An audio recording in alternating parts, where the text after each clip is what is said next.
Hello everyone. हम पढ़ रहे थे क्लास 12th मैथ्स का चैप्टर नंबर 3 मैट्रिसेस। और लास्ट वीडियो में हमने मैट्रिसेस को देख लिया था क्या होता है, उसकी बेसिक प्रॉपर्टीज़ मैंने आपको बता दी थी। एक मैट्रिक्स क्या होता है, उसको हम कैसे रिप्रेजेंट करते हैं, types of matrix and et cetera वो सब चीज़ें हो गई थी। सो अगर आपने वो वीडियो नहीं देखी है तो आप पहले वो वीडियो देख सकते हैं, उसके बाद ही आपको आज की ये जो वीडियो है ये समझ आने वाली है। आज की इस वीडियो में हम करेंगे exercise 3.1 from your NCERT book. First question में मतलब इस पूरी एक्सरसाइज में अगर आपने लास्ट वाली वीडियो अच्छे से समझ लिया है तो इस पूरी एक्सरसाइज में आपको कहीं पे भी प्रॉब्लम नहीं आने वाली है। फर्स्ट क्वेश्चन देखते हैं। इन अ मैट्रिक्स ए, एक हमें मैट्रिक्स दे रखा है जिसमें हमें एलिमेंट्स दे रखे हैं 2 5 90 -7 35 -2 5/2 12 √3 1 -5 और 17। हमें क्या लिखना है, the order of the matrix. तो मैंने बताया था ऑर्डर क्या होता है। ऑर्डर को हम हमेशा लिखते हैं m क्रॉस n की फॉर्म में, जहाँ पे m होता है नंबर ऑफ़ रोज़ और n होते हैं नंबर ऑफ़ कॉलम्स। तो नंबर ऑफ़ रोज़ कितनी है हॉरिजॉन्टल, यहाँ पे 1 2 एंड 3। तो 3 क्रॉस नंबर ऑफ़ कॉलम्स कितने हैं, 1 2 3 and 4। So 3 cross 4 will be the order of this matrix. Next हमसे बोला है नंबर ऑफ एलिमेंट्स। तो वैसे तो नंबर ऑफ एलिमेंट्स हम काउंट भी कर सकते हैं 1 2 3 4 5 6 7 8 9 10 11 12। पर अगर बड़े बड़े मैट्रिक्स आपके पास आ जाएं तो आपको सबको काउंट करके अपना टाइम वेस्ट करने की ज़रूरत नहीं है। सीधा रोज़ को कॉलम से मल्टीप्लाई कर दो और हमारे पास नंबर ऑफ एलिमेंट्स आ जाएंगे। तो 3 × 4 12 एलिमेंट्स हमारे पास यहाँ पे होते हैं। थर्ड पार्ट देखते हैं इसका। थर्ड पार्ट में हमें बोला है A13 21 33 24 और 23, मतलब इन एलिमेंट्स को हमें लिखना है। इन एलिमेंट्स का मतलब यह है कि वो एलिमेंट जो फर्स्ट रो के थर्ड कॉलम में है, सिमिलरली सेकेंड रो का फर्स्ट कॉलम, थर्ड रो का थर्ड कॉलम, सेकेंड रो का फोर्थ कॉलम और सेकेंड रो का थर्ड कॉलम। तो एक एक करके इनको देखते हैं। सबसे पहले है फर्स्ट रो का थर्ड कॉलम। फर्स्ट रो का थर्ड कॉलम कौन सा है, 19। सो फर्स्ट एलिमेंट जो इसने हमसे पूछा है वो है 19। नेक्स्ट सेकेंड रो का फर्स्ट कॉलम, सेकेंड रो का फर्स्ट कॉलम यही है 35। So the next is 35। देन 3 3 मतलब थर्ड रो का थर्ड कॉलम, थर्ड रो का थर्ड कॉलम -5, ये हो गया -5। सेकेंड रो का fourth column that is 12 and last is second row का थर्ड कॉलम दैट इज 5/2। तो इस तरीके से जो इसने हमसे 5 एलिमेंट्स पूछे थे वो हमने यहाँ पे लिख दिए हैं। सेकेंड क्वेश्चन है, if a matrix has 24 elements what are its possible orders, what if it has 13 elements. तो अगर एक मैट्रिक्स के पास 24 एलिमेंट्स हैं तो उसके कितने पॉसिबल ऑर्डर हो सकते हैं। मैंने आपको बताया था जो नंबर ऑफ एलिमेंट्स होते हैं वो इक्वल होते हैं रोज इंटू कॉलम के। तो सिमिलरली हम नंबर ऑफ एलिमेंट्स से रोज इंटू कॉलम्स भी निकाल सकते हैं, मतलब उसका ऑर्डर भी निकाल सकते हैं। क्या क्या ऑर्डर हो सकते हैं, अगर हमारे पास देखो 13 क्या है, 13 के लिए देख लेते हैं पहले। 13 एक प्राइम नंबर है ना। तो जब भी आपको कभी प्राइम नंबर दिया जाए और मतलब प्राइम नंबर एलिमेंट्स दिए जाएँ और आपसे पूछा जाए कितने ऑर्डर हो सकते हैं, तो ऐसे एलिमेंट्स में सिर्फ 2 ऑर्डर्स बन सकते हैं, या तो 13 × 1 या फिर 1 × 13। ठीक है, और कोई नहीं बन सकता इनका बिकॉज ये प्राइम है। सो या तो 13 × 1 बनेंगे या 1 × 13, मतलब 13 रोज के साथ एक कॉलम या एक रो के साथ 13 कॉलम्स। बट 24 एलिमेंट्स हैं तो अब आपको समझ आ गया होगा हमें क्या करना है, हमें इसके प्राइम फैक्टर्स करने हैं। तो 24 के लिए अगर मैं लिखूं तो क्या क्या हो सकते हैं इसके।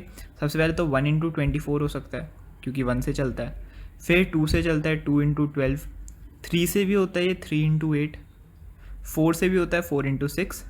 बस अब इसके बाद फिर रिपीट होने लग जाएंगे। तो 4 × 6 को हम 6 × 4 भी लिख सकते हैं। इंटू मैं गलत बोल रहा हूँ, इसे क्रॉस बोलना चाहिए हमें। 6 × 4, 8 × 3, 12 × 2 एंड 24 × 1। तो इतने ऑर्डर्स इसके बन सकते हैं। एक रो के साथ 24 कॉलम, 2 रो के साथ 12 कॉलम्स, 3 रोज के साथ 8 कॉलम्स, 4 रोज के साथ 6 कॉलम्स एंड देन इसका रिवर्स 6 रोज के साथ 4 कॉलम्स, 8 रोज के साथ 3 कॉलम्स, 12 रोज के साथ 2 कॉलम्स एंड 24 रोज के साथ एक सिंगल कॉलम। ठीक है, सो ये हैं 24 एलिमेंट्स के। नेक्स्ट वाला क्वेश्चन भी सेम है बिल्कुल, बस नंबर्स में चेंज है। तो पहले देख लो 5 एलिमेंट्स प्राइम है तो क्या होगा ऑर्डर, वही 5 × 1 एंड 1 × 5। और 18 एलिमेंट्स है तो वही इसके प्राइम फैक्टर लिख देते हैं, 1 × 18, 2 × 9, 3 × 6, 3 के बाद 4 में नहीं आता, 5 में नहीं आता, फिर वापस आगे रिवर्स कर लेते हैं, 6 × 3, 9 × 2 एंड 18 × 1। तो ये पॉसिबल ऑर्डर्स हैं। बार बार मैं इनटू बोल रहा था, अभी मैंने रियलाइज़ किया इसमें क्रॉस बोला जाता है, ठीक है। इनटू मत बोलना, मतलब कोई दिक्कत नहीं है, लिख रहा आप वही रहे हो, बट जो प्रैक्टिस है वो क्रॉस बोलने की होनी चाहिए, क्योंकि हम यहाँ पे इनटू मतलब मल्टीप्लाई नहीं कर रहे हैं, हम क्रॉस लिख रहे हैं, 18 क्रॉस 1। बढ़ते हैं नेक्स्ट क्वेश्चन की तरफ। फोर्थ क्वेश्चन बोल रहा है construct 2x2 matrix A is equal to AIJ, elements are given by. इसका क्या मतलब है, इस क्वेश्चन को पहले ध्यान से समझते हैं। इसमें हमें बोला है कि एक मैट्रिक्स है जिसकी हर एलिमेंट को हम डिफाइन कर सकते हैं AIJ से, ठीक है। आई यहाँ पे रो है और J यहाँ पे कॉलम है, मतलब ith रो और Jth कॉलम। तो अब हमें इस क्वेश्चन में करना क्या है, हमें नीचे दिए गए रिलेशंस में से ये देख के बताना है कि इसके फर्स्ट रो के फर्स्ट कॉलम में कौन सी वैल्यू जाएगी, फर्स्ट रो के सेकंड कॉलम में कौन सी वैल्यू जाएगी, सेकंड रो के फर्स्ट कॉलम में और सेकंड रो के सेकंड कॉलम में कौन सी वैल्यू जाएगी। अभी बताने से शायद आपको इतना अच्छे से समझ ना आए, जब हम ये करेंगे कोई भी एक पार्ट तो आपको अच्छे से समझ आ जाएगा। सबसे पहले ना हम यहाँ पे एक रफ मैट्रिक्स बना लेते हैं जिसमें कोई वैल्यू नहीं है, बस एक 2x2 का मैट्रिक्स। तो एक 2x2 का अगर मेरे को मैट्रिक्स बनाना है तो मैं कैसे बनाऊँगा, ये एक first row first column, second row first column, first row second column, second row second column, ये मेरा एक 2x2 का मैट्रिक्स बन गया। अब हम हर पार्ट में एक एक करके इन चारों की वैल्यूज़ फाइंड करेंगे। अब शायद आपको समझ आए कि हमें A11 फाइंड करना है, तो हम I की जगह भी 1 रख देंगे और J की जगह भी 1 रख देंगे। फर्स्ट पार्ट से स्टार्ट करते हैं, जहाँ पे हमें AIJ क्या बोला है, AIJ हमें बोला है I + J/2 का स्क्वायर। तो A11 क्या होगा, 1 + 1/2 का स्क्वायर, दैट इज़ 2/2 का square, that is equal to 1, ठीक है। A12 फाइंड कर लेते हैं ऐसे ही। A12 क्या होगा, 1 + 2/2 का स्क्वायर, दैट इज़ 3/2 का स्क्वायर। 3/2 का स्क्वायर क्या होता है, 9/4। A21 भी सेम होगा, बिकॉज 1 + 2 करें या 2 + 1 करें एक ही बात होती है, 9/4। एंड लास्ट A22 क्या होगा, 2 + 2/2 का स्क्वायर। तो 4/2 क्या होता है, 2 और 2 का स्क्वायर 4, ठीक है। मैं ये पूरा करके नहीं दिखा रहा, 2 + 2 4 होता है, 4 से 2 कटा 2, 2 का स्क्वायर आ गया 4। सो अगर हमें इसका स्क्वायर मैट्रिक्स बनाना है तो वो क्या होगा, वो होगा A11 की जगह मैं 1 लिख दूंगा, A12 की जगह 9/4, A21 की जगह भी 9/4 एंड A22 की जगह पे 4 आ गया, ठीक है। ये बन गया मेरा 2x2 का मैट्रिक्स। नेक्स्ट पार्ट करते हैं बी पार्ट। बी पार्ट में हमें AIJ बोला है AIJ बोला है I/J। तो वही चीज़ सबसे पहले तो पहले यहाँ पे लिख देता हूँ, AIJ is equal to I/J। सबसे पहले तो हम A11 निकालेंगे, क्या होगा 1/1, that is equal to 1 only. Next A12 क्या होगा, I, अब यहाँ पे कंफ्यूज मत होना, ठीक है। 1 ऊपर आएगा 2 नीचे, बिकॉज यहाँ पे I की वैल्यू 1 है और J की वैल्यू 2 है, तो 1/2। सिमिलरली A21 क्या होगा, I की वैल्यू 2 है और J की वैल्यू 1 है, तो 2/1 जो 2 होता है। एंड लास्ट A22 क्या होगा, 2/2 which is also equal to 1। तो यहाँ पे मेरा 2x2 का जो मैट्रिक्स बनेगा वो कैसे फॉर्म में बनेगा, 1 1/2 2 एंड 1। और इसमें हमारे पास कोई हार्ड एंड फास्ट रूल नहीं है कि हम हमेशा ऐसे ही स्टार्ट करें 1 1 1 2 2 1 2 2। आप ऐसे भी कर सकते हैं 1 1 2 1 1 2 2 2, बट मैं रोज से प्रेफर करता हूँ एंड मोस्टली ज़्यादातर रोज से ही सॉल्व करते हैं, उससे ईजी लगता है, बट सेम है, ठीक है, आंसर सेम आता है। लास्ट सी पार्ट पे आते हैं। सी पार्ट में हमें AIJ क्या दिया है, ओके थोड़ा सा बड़ा है, I + 2J का स्क्वायर अपॉन 2, बड़ा है पर सिंपल है। A11 1 + 2 1 कितना होता है 2/2, तो 1 + 2 3 का स्क्वायर 9/2। आई गेस मैंने इस क्वेश्चन को देख के यहाँ पे अभी रियलाइज़ किया, यहाँ पे गलती हो गई है, यहाँ पे होल स्क्वायर नहीं है, यहाँ पे सिर्फ I + J का स्क्वायर है, तो यहाँ पे एक मिस्टेक हो गई है। इसका इफेक्ट पड़ेगा, बिल्कुल पड़ेगा। 1 + 1, हाँ जी, यहाँ पे 1 + 1 2 होता है, 2 का स्क्वायर होगा 4 और 4/2। यहाँ पे 2 का स्क्वायर नहीं होगा, सिर्फ ऊपर वाले 2 का स्क्वायर होगा, नीचे वाले का नहीं होगा, तो 2 का स्क्वायर 4/2, यहाँ पे आ गया 2। सिमिलरली यहाँ पे आएगा 9/2 9/2 और 16/2 दैट इज़ 8। एक तरीके से मैंने बस क्या किया है, हर उसको 2 से मल्टीप्लाई कर दिया है, ठीक है। हर जो हमारा आंसर आया था उसको 2 से मल्टीप्लाई कर दिया है। तो यहाँ भी अगर मैं इसको हर किसी को 2 से मल्टीप्लाई कर दूँ, ये करना मत, मैं सिर्फ करेक्शन के लिए कर रहा हूँ, मैंने यहाँ पे गलत कर दिया था।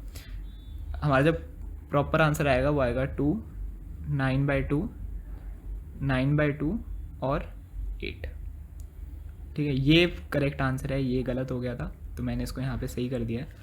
अगर आपका कभी ऐसे गलत हो जाता है तो ये मत करना, ठीक है। इसको पूरा काट के दोबारा से करना। यहाँ पे क्या था, 2 का होल स्क्वायर नहीं था, मैंने अभी यहाँ पे रियलाइज़ किया, जैसे मैं यहाँ पे 2 का स्क्वायर नहीं कर रहा हूँ, यहाँ पे भी 2 का स्क्वायर नहीं करना था मेरे को, ठीक है। तो आंसर में वेरी आया है, ठीक है। ये करेक्ट आंसर है। First element will be 2, next will be 9/2, third will be 9/2 and last one will be 8, ठीक है। कोई बात नहीं, हो जाती है गलती। नेक्स्ट A11 9/2 आ गया, इस पार्ट पे हम थे। अब निकालते हैं A12। 12 में क्या होगा, I की जगह पे 1 रहेगा और J की जगह पे 2, तो 2 2 4 का स्क्वायर अपॉन 2, तो 5 का स्क्वायर 25/2। नेक्स्ट हम निकालेंगे 21, वो क्या होगा, I की जगह पे 2 और J की जगह पे 1, 1 2 2 अपॉन 2, तो ये हो जाएगा 4 का स्क्वायर 16, 16/2 8 एंड लास्ट A22 क्या होगा, 2 + 4/2, तो 6 का स्क्वायर 36/2 18, ठीक है। एक बार रीचेक कर लेते हैं। I की जगह पे 1 रखा, J की जगह पे 1 रखा, तो 1 + 2 हो गया। फिर यहाँ पे I की जगह पे 1 रखा, J की जगह पे 2 रखा, 2 2 4 हो गया। देन I की जगह पे 2, J की जगह पे 1, 2 1 2 एंड लास्ट 2 2 4 हो गया, ठीक है। तो हमारा जो मैट्रिक्स बना, ये A पार्ट का आंसर है, ये हमारा B पार्ट का आंसर है, और जो C पार्ट का आंसर मैं यहाँ लिख देता हूँ, 9/2, 25/2, 8 एंड 18, ये हमारे C पार्ट का आंसर है, ठीक है। बढ़ते हैं नेक्स्ट क्वेश्चन की तरफ, वो भी इसी से रिलेटेड है, बस थोड़ा सा टिपिकल बना दिया उसे, चलते हैं। सो यहाँ पे हमारा 5th क्वेश्चन, construct a 3/4 matrix, elements are given by ये सबसे ज़्यादा 3/4 मैट्रिक्स को कंसिडर करते हैं। 2/2 मैट्रिक्स तो सिंपली बन गया था, एक स्क्वायर बनाना था। 3/4 मैट्रिक्स कैसे बनेगा, 3 रोज और 4 कॉलम्स, मतलब टोटल 12 एलिमेंट्स निकलेंगे इसमें। पहले यहाँ पे एक रफ मैट्रिक्स बना लेते हैं, ईजी रहता है फिर आगे कैलकुलेशन करना। 3 रोज होनी चाहिए उसमें, तो और 4 कॉलम्स होने चाहिए। 3 रोज ऐसे बनेंगी और 4 कॉलम्स हम ऐसे बना सकते हैं, 4, ठीक है। तो कुछ इस तरीके से हमारा एक मैट्रिक्स बनेगा। एलिमेंट्स डालेंगे इसके अंदर, तो A11, A12, A13, A14, similarly A21, A22, 24, 31, 32, 33 and 34, ठीक है। आई होप आपको ये तो भरना आ गया होगा अब तक, रोज और कॉलम्स देख के हम कैसे कैसे फिल कर रहे हैं। तो अब फर्स्ट पार्ट से इसका स्टार्ट करते हैं। फर्स्ट पार्ट में हमें बोला है Aij जो है वो क्या है, 1/2 -3i + j। तो पहले 1 1 रखते हैं, ठीक है। सारे एलिमेंट्स ही फाइंड तो करने ही है इसमें। A11 तो क्या होगा, 1/2 -3 + 1, तो इसको अगर हम सॉल्व करेंगे तो क्या होगा, 1/2 -3 + 1 मतलब -2, बट यहाँ पे आप देखो मॉड है, मॉड मतलब जो भी अंदर होगा वो पॉजिटिव में ही बाहर आएगा। तो -3 + 1 कितना हुआ, -2, -2 जब मॉड से बाहर आया तो वो प्लस का 2 हो गया, यहाँ पे हो गई वैल्यू 1। नेक्स्ट फाइंड करते हैं A12। A12 क्या होगा, 1/2 -3 + 2, दैट विल बी -1 एंड -1 जब बाहर आएगा तो 1 हो जाएगा। 1/2 × 1 कितना आया, 1/2 ही आया। एंड A13 1/2 -3 + 3, -3 + 3 तो 0 ही हो गया, तो ये आ गया हमारे पास 0, ठीक है। अब नेक्स्ट फाइंड करते हैं A21, 1/2 -3 × 2 -6 + 1, -6 + 1 कितना हुआ, -5, बाहर आएगा तो ये हो जाएगा 5, तो 5/2। A22 1/2, अब मैं से करता जा रहा हूँ, आपको समझ आता रहेगा, -6 + 2, -4 बाहर आएगा +4, और यहाँ पे कर देता हूँ 1/2 × 4 कितना हो गया, 2। एंड A23 1/2 -6 + 3 -3 बाहर आएगा प्लस का 3 3/2। यहाँ पे कर देता हूँ थर्ड रो। हमने फर्स्ट रो के एलिमेंट्स निकाल लिए, सेकंड रो के निकाल लिए, थर्ड रो के यहाँ निकाल देता हूँ। A31 -9 + 1 कितना होगा, -8/2 which is equal to -4। A32 that is 1/2 -9 + 2, हाँ माइनस गलती से लगा दिया, मॉड है, ठीक है मॉड है, +4 आएगा। 1/2 -9 + 2, -9 + 2 कितना होता है, -7 बाहर आएगा +7 7/2 3 -9 + 3 -6 बाहर आएगा +6 6/2 3। तो फाइनली मेरा ये मैट्रिक्स जो है वो बन चुका है। अच्छा हाँ सॉरी, फोर्थ एलिमेंट तो मैंने किसी का भी नहीं निकाला, फोर्थ एलिमेंट भी तो निकालना है, दैट वही मैं गिनना था, 9 एलिमेंट्स बने टोटल, ठीक है। A14 भी है, 14 क्या होगा, 1/2 -3 + 4 कितना होगा 1/2। A24 1/2 -6 + 4 कितना होगा, प्लस का -6 + 4 -2 होगा, मॉड क्या बाहर आएगा तो प्लस का 2 हो जाएगा, कैंसिल होके 1 बन जाएगा। A34 कितना होगा, -9 + 4 -5 मॉड के बाहर आएगा प्लस का 5 हो जाएगा 5/2। एंड लास्ट, ठीक है निकाल लिया हमने, टोटल कितने हो गए 1 2 3 4 5 6 7 8 9 10 11 12 और 12 ही हमारे पास यहाँ पे एलिमेंट्स थे। ये हमने सारे एलिमेंट्स फाइंड कर लिए। तो फर्स्ट पार्ट का हमारे पास मैट्रिक्स बन जाएगा। क्या बनेगा, यहाँ पे मैं बना देता हूँ नीचे, A11 1 है, मैं यहाँ पे आपको मार्क करके दिखा देता हूँ। मेरे पास कौन कौन से हैं फर्स्ट रो में, फर्स्ट रो में मेरे पास ये है, ये एंड फिर यहाँ पे मैंने ये अलग से निकाला था ये। तो सबसे पहले इनको फिल करते हैं, 1 1/2 0 1/2। नेक्स्ट में है मेरे पास 5/2 2 3/2 एंड 1। तो 5/2 2 3/2 एंड 1। लास्ट वाले में मेरे पास 4 7/2 3 एंड 5/2। तो 4 7/2 3 एंड 5/2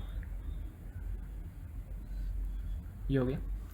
ये हमारा फर्स्ट पार्ट कंप्लीट हो गया, ठीक है। ये हमारे फर्स्ट पार्ट का आंसर है। देखो सेम चीज़ हम कर रहे हैं, बट यहाँ पे थोड़ा सा जो क्वेश्चन में AIJ का रिलेशन गिवन था वो थोड़ा बड़ा था, तो इसलिए क्वेश्चन थोड़ा बड़ा लग रहा है। सेकंड पार्ट करते हैं, यहीं कर देते हैं साइड में। इस बार इस वाले पार्ट को मैं थोड़ा सा जल्दी करूँगा, क्योंकि आई होप आपको फर्स्ट वाला पार्ट से समझ आ गया होगा कि हमें करना कैसे है। तो यहाँ पे अब हम एक ही बार में निकालेंगे A11। पहले तो रिलेशन लिख देता हूँ, हमें दे रखी है AIJ, ये सेकेंड पार्ट हम कर रहे हैं। AIJ is equal to 2i - j। वैसे इसमें इतना टाइम लगेगा भी नहीं, क्योंकि ये सिंपल रिलेशन है कंपेयर टू फर्स्ट वन। तो A11 मैं पहले ही लिख लेता हूँ, हमें क्या क्या निकालना है, 1 2 1 3 1 4, देन 2 1 2 2 2 3 2 4 3 1 3 2 3 3 3 4, ये निकालना है। तो 1 1 निकालते हैं पहले, i की जगह भी 1 j की जगह भी 1, 2 1 2 2 - 1 1 आ गया। यहाँ 2 - 2 0, 2 - 3 -1, 2 - 4 -2, फिर 2 रखा i की जगह पे तो 4 हो गया, 4 - 1 4 - 2 4 - 3 4 - 4, देख रहे हो सिंपल है ये। तो 4 - 1 3 4 - 2 2 4 - 3 1 0, फिर 3 रखा तो 3 2 6 हो गया, 6 - 1 6 - 2 6 - 3 एंड 6 - 4। तो फर्स्ट वाले पार्ट के हिसाब से तो ये सेकंड वाला पार्ट कुछ भी नहीं था। 5 4 3 एंड 2। क्या करा है मैंने इतनी जल्दी, अगर आपको समझ नहीं आया तो मैंने सिर्फ पहले i की जगह 1 रखा और j की जगह 1 2 3 4 रखता रहा, फिर i की जगह 2 रखा, 2 2 4 हो गया, फिर i की जगह 3 रखा, 3 2 6 हो गया, और j की जगह 1 2 3 4 1 2 3 4 1 2 3 4 रखता रहा। यहाँ पे पहले रखा 1 2 3 4, देन रिपीट 1 2 3 4, देन रिपीट 1 2 3 4। तो ये मेरे पास आ गई, इसको इंक्लूड नहीं करेंगे, ये मेरे पास आ गई फर्स्ट रो, ये मेरे पास आ गई सेकंड रो, और ये मेरे पास आ गई थर्ड रो। तो मैं इससे एक मैट्रिक्स बना दूंगा, और वो मैट्रिक्स कैसे बनेगा, 1 0 -1 -2 3 2 1 0 5 4 3 2। ये मेरा मैट्रिक्स बन गया जिसका ऑर्डर क्या है, इसका ऑर्डर है 3/4, 3 रोज एंड 4 कॉलम्स। बढ़ते हैं नेक्स्ट क्वेश्चन की तरफ। सिक्स्थ क्वेश्चन इक्वालिटी के ऊपर है। जैसे मैंने आपको कल बताया था, हम इक्वालिटी के जब क्वेश्चंस करेंगे तो आपको समझ आ जाएगा। सो ये अब आगे कोई भी क्वेश्चन ना बड़ा नहीं है फिफ्थ की तरह, ठीक है, सारे छोटे छोटे क्वेश्चंस हैं। तो कंपेयर करते हैं एलिमेंट्स को। 4 ये दोनों मैट्रिसेस इक्वल हैं, तो मतलब 4 y के इक्वल है, 3 z के इक्वल है, x 1 के इक्वल है, 5 के तो इक्वल है ही। तो इसमें तो डायरेक्ट वैल्यूज़ आ गई हमारे पास। y is equal to 4, z is equal to 3 and x is equal to 1। Direct आपको लिखना है, कोई कुछ शो नहीं करना है यहाँ पे। नेक्स्ट वाले क्वेश्चन में शो करना है, वो हम देखते हैं कैसे करेंगे। x प्लस वाई हमें गिवन है 6, 5 प्लस z हमें गिवन है 5 और एक्स वाई हमें गिवन है 8। तो 5 प्लस z अगर हमें 5 गिवन है तो z की वैल्यू तो आ गई मेरे पास 0।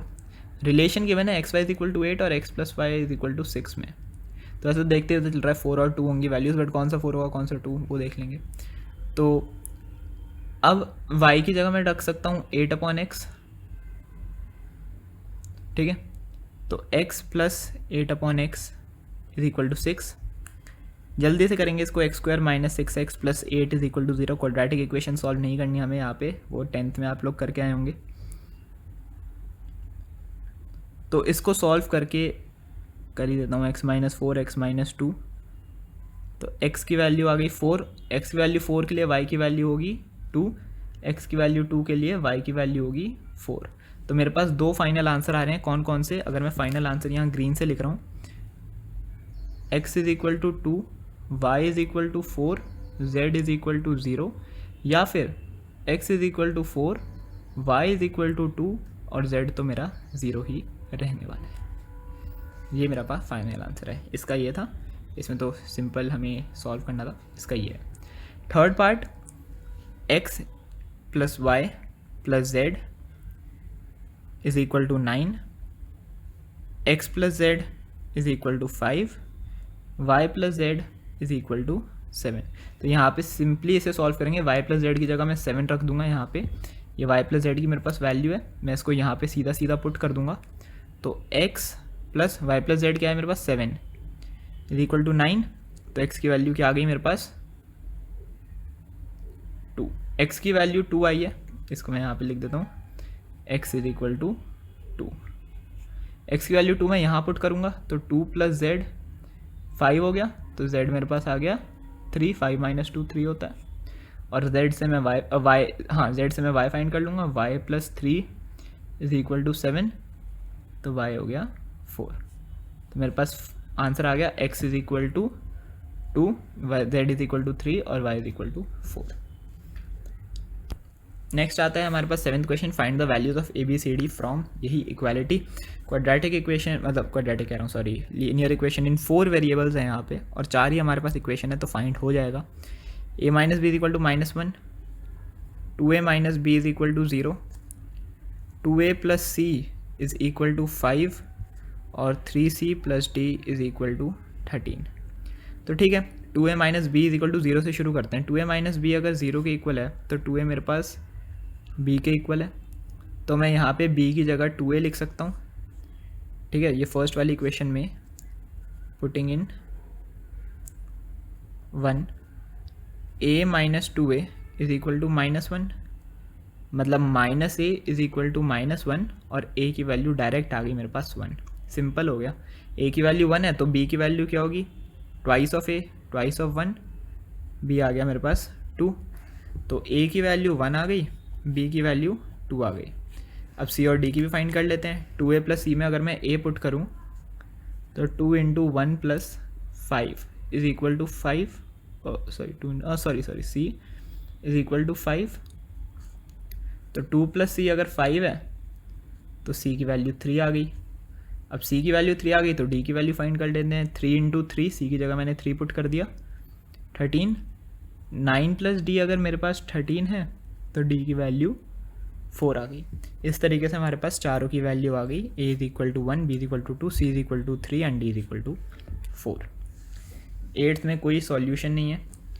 8th में हमें बोला है अगर a i j m cross n square matrix कब होगा, तो कब होता है कोई भी मैट्रिक्स स्क्वायर मैट्रिक्स, ये मैंने आपको कल वाली वीडियो में टाइप्स ऑफ मैट्रिक्स में बताया था। एक मैट्रिक्स को हम स्क्वायर मैट्रिक्स तब कहते हैं जब उसमें नंबर ऑफ रोज और नंबर ऑफ कॉलम्स इक्वल होते हैं। तो यहाँ पे अगर m is equal to n है, मतलब number of rows number of columns के इक्वल हैं, तो वो एक स्क्वायर मैट्रिक्स होगा। करेक्ट आंसर हमारे पास है answer number option number C. Last के 2 क्वेश्चंस 9th है, what values of x and y make the following pair of matrices equal. हमें x और y की वैल्यू फाइंड करनी है जिसकी मदद से ये दोनों इक्वल हों। तो हम पहले इनको इक्वल अज्यूम कर लेते हैं ताकि हम वैल्यूज़ फाइंड कर पाएँ। यही चीज़ हम करते हैं। 3x + 7 y + 1 5 2 - 3x is equal to 0 y - 2। ये बहुत ही इंटरेस्टिंग क्वेश्चन है। 8 एंड 4। तो देखो x की मेरे पास कौन कौन सी इक्वेशन बन रही है, 3x + 7 टोटली कितनी बन रही है, 3x + 7 इज इक्वल टू 0 बन रही है एक, 2 - 3x इज इक्वल टू 4 बन रही है। y के लिए y - 2 इज इक्वल टू 5 बन रही है, और y + 1 इज इक्वल टू 8 बन रही है। पहले ना y के लिए देखना, y सिंपली सॉल्व हो जाएगा। y इज इक्वल टू यहाँ पे आ रहा है 7 और यहाँ भी आ रहा है 7, तो ठीक है y की वैल्यू तो मेरे पास आ गई 7। ठीक है, y की वैल्यू मेरे पास आ गई 7। अब x की फाइंड करते हैं। 3x + 7 is equal to 0, 3x is equal to -7, x की आ गई -7/3। यहाँ पे 2 - 3x इज इक्वल टू 4, तो 3x क्या आया 2 - 4। ठीक है, LHS RHS वो तो समझ आ गया होगा। और x इज इक्वल टू -2/3। यार यहाँ तो 2 अलग अलग वैल्यूज़ आ रही हैं, x की -7/3 और यहाँ पे -2/3। किसको चूज़ करें, तो हम किसी को भी चूज़ नहीं करेंगे। हमारा यहाँ पे फाइनल आंसर होगा, इसका ऑप्शन एक दे रखा था, शायद बी था या डी था, नॉट पॉसिबल टू फाइंड। हम सिंपल ये लिख देंगे, अगर 2 मैट्रिक्स इक्वल हैं और उसके बावजूद भी एक लीनियर इक्वेशन की 2 वैल्यूज़ आ रही हैं, तो मतलब इन मैट्रिक्स को देखकर हम नहीं बता सकते कि x की क्या वैल्यू होनी चाहिए। नॉट पॉसिबल टू फाइंड, भले ही y आ रहा हो, ठीक है, भले ही y आ रहा हो, लेकिन अगर एक भी नहीं आ रहा ना, अगर x भी नहीं आ रहा, तो हम y को इग्नोर कर देंगे, हम लिखेंगे नॉट पॉसिबल टू फाइंड। ठीक है, आई होप आपको ये समझ आया होगा, एक नया कंसेप्ट आपने सीख लिया। एंड लास्ट आता है 10th क्वेश्चन, बहुत सिंपल है। The number of all possible matrices, कितनी मैट्रिसेस बन सकती हैं 3/3 की जिसमें ईच एलिमेंट 0 या 1 हो। मतलब हमें 3/3 की मैट्रिसेस बनानी है जिसमें सिर्फ 0 या 1 हो सकते हैं, 0 1 0 1 1 0 0 0 1, ऐसे कितने बन सकते हैं, तो बहुत सारे बन सकते हैं, सारे बना के नहीं देख सकते हम। इसमें हमारे पास क्या होता है, सबसे पहले हम देखते हैं नंबर ऑफ़ एलिमेंट्स। मैं पहले बता देता हूँ, इसमें होता है नंबर ऑफ़ एलिमेंट्स कितने आ सकते हैं, n अपॉन उसका ऑर्डर। इसको मैं n नहीं लेता, इसको मैं a ले लेता हूँ, अपॉन उसका ऑर्डर m क्रॉस n। ठीक है, a की पावर m क्रॉस n। तो मैं इसको a क्या है मेरे पास, नंबर ऑफ़ एलिमेंट्स, कितने एलिमेंट्स हैं, या तो 0 है या 1 है, तो 2 एलिमेंट्स हैं, या तो 0 या 1, और m क्रॉस n मतलब 3 क्रॉस 3। तो a की पावर m क्रॉस n, 2 की पावर 3 क्रॉस 3, ये बन गया 2 की पावर 9, और वो होता है हमारे पास 5 1 2। तो उसमें 5 1 2 एलिमेंट्स हो सकते हैं। मान लो हमें 0 और 1 और 2 मतलब 3 एलिमेंट्स हम भर सकते हैं, तो यहाँ आ जाता 3 की पावर 9। मान लो 0 और 1 और 2 और यहाँ दे रखा होता 3 क्रॉस 4, तो वो जाता 3 की पावर 3 × 4 12। इस तरीके से ये क्वेश्चन वेरी कर सकता है। सो मेथड यही है, a की पावर m क्रॉस n।